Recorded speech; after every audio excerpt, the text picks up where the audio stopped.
نصلی علی رسولہ الکریم اما بعد بسم اللہ الرحمن الرحیم السلام علیکم ورحمۃ اللہ وبرکاتہ۔ سورج نکلتے وقت سونا، سورج نکلتے وقت سونا کیسا ہے؟ سورج نکلتے وقت سونے سے کیا ہوتا ہے؟ حکیم لقمان علیہ السلام نے اپنے بیٹے کو نصیحت فرمائی کہ میرے بیٹے سورج نکلتے وقت کبھی نہ سونا، کیونکہ محترم ناظرین، ہم میں سے ہر شخص کامیاب ہونا چاہتا ہے، ہم میں سے ہر شخص یہ چاہتا ہے کہ اس کو عزت ملے، اس کو دنیا سلام کرے، وہ جو کہے تو اس کی بات کو سنا جائے، اس کے بولنے میں تاثیر پیدا ہو جائے، وہ کامیاب ہو جائے۔ حضرت لقمان علیہ السلام کا نام تو آپ نے سنا ہوگا، یہ پیغمبر نہیں تھے، یہ حکیموں کے حکیم تھے، لیکن پیغمبروں کے زمانے میں تھے۔ اللہ جل شانہ نے قرآن مجید میں لقمان کے نام سے ایک پوری سورت بھی نازل فرمائی۔ کہا جاتا ہے کہ حضرت ایوب علیہ السلام کے یہ بھانجے تھے، یہ بھی کہا جاتا ہے کہ انہوں نے حضرت داؤد علیہ السلام کا زمانہ بھی پایا ہے۔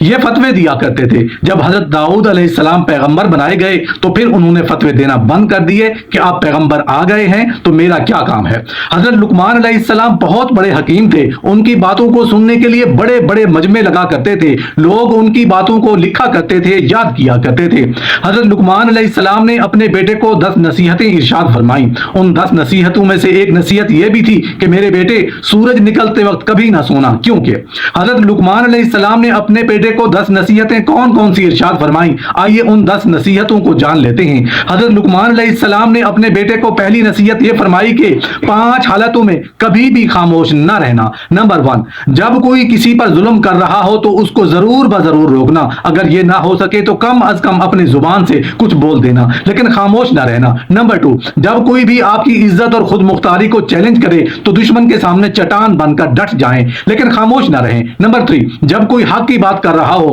حق کے ساتھ کھڑے ہو جائیں اور باطل کا مقابلہ کریں، لیکن خاموش نہ رہیں۔ نمبر 4، جب کوئی آپ کے دین اور آپ کے نبی کی توہین کر رہا ہو تو اس وقت بھی خاموش نہ رہیں، بلکہ اپنے نبی کی ناموس کی خاطر نکلیں۔ نمبر 5، جب 2 لوگ آپس میں لڑ رہے ہوں تو ساتھ کھڑے تماشا نہ دیکھیں بلکہ روکنے کی کوشش کریں، اس وقت آپ کی خاموشی آپ کی بے وقوفی سمجھا جائے گا۔ حضرت لقمان علیہ السلام اپنے بیٹے کو دوسری نصیحت یہ فرمائی کہ اے میرے بیٹے، زندگی کو 10 اصولوں پر گزارنا، اللہ تعالیٰ کے ساتھ سچائی سے گزاریں، نفس کے ساتھ غلبہ سے گزاریں، مخلوق کے ساتھ انصاف سے گزاریں، بزرگوں کے ساتھ خدمت سے گزاریں، بچوں کے ساتھ شفقت سے گزاریں، فقیروں کے ساتھ سخاوت سے گزاریں، دوستوں کے ساتھ خیر خواہی سے گزاریں، دشمنوں کے ساتھ حوصلہ سے گزاریں، جاہلوں کے ساتھ خاموشی سے گزاریں، علماء کے ساتھ نیاز مندی سے گزاریں۔ حضرت لقمان علیہ السلام نے اپنے بیٹے کو تیسری نصیحت یہ فرمائی کہ اے میرے پیارے بیٹے، ہمت کے کام کیا کریں، نماز پابندی سے پڑھا کریں، بھلائی خوب سکھایا کریں، برے کاموں سے روکا کریں، صلح پسند داناؤں سے مشورہ کیا کریں،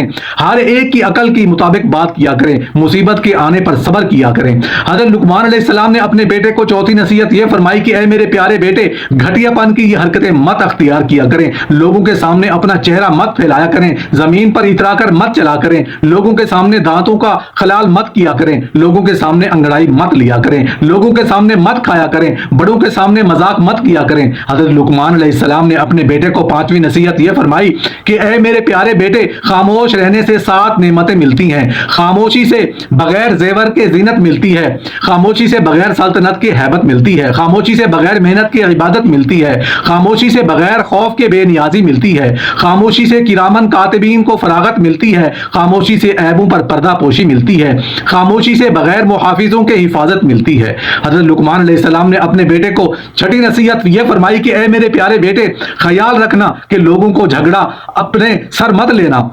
ہر نفع نقصان میں اپنی آبرو مت ضائع کیا کریں، محض دنیا کے لیے خود کو رنجیدہ مت کیا کریں، سورج نکلتے وقت نیند مت کیا کریں، کیونکہ صبح کا وقت رزق کی تقسیم کا وقت ہوتا ہے، برکتوں اور رحمتوں کے نزول کا وقت ہوتا ہے۔ تم اگر اپنے رزق میں اضافہ چاہتے ہو، اللہ کی رحمتوں کا حصول چاہتے ہو تو سورج نکلتے وقت کبھی نہ سونا، اور رشتہ داروں سے رشتہ داری مت توڑا کریں، عورتوں پر اعتماد مت کیا کریں۔ حضرت لقمان علیہ السلام نے اپنے بیٹے کو 7ویں نصیحت یہ فرمائی کہ اے میرے پیارے بیٹے، لوگوں کے بارے میں یہ 6 چیزیں یاد رکھ لو۔ لوگوں کے درمیان مت آیا کریں، لوگوں کے سامنے گھٹنوں پر سر مت رکھیں، لوگوں کا حق پہنچانے اور ان کا حق مت کھائیں، کسی کو لوگوں کے سامنے شرمندہ مت کریں، لوگوں کی چیزوں پر دل مت لگایا کریں، لوگوں کے سامنے ناک اور کان میں انگلی مت ڈالیں۔ حضرت لقمان علیہ السلام نے اپنے بیٹے کو 8ویں نصیحت یہ فرمائی کہ اے میرے پیارے بیٹے، معاشرہ ایسا رکھیں، یاروں کو بوقت سختی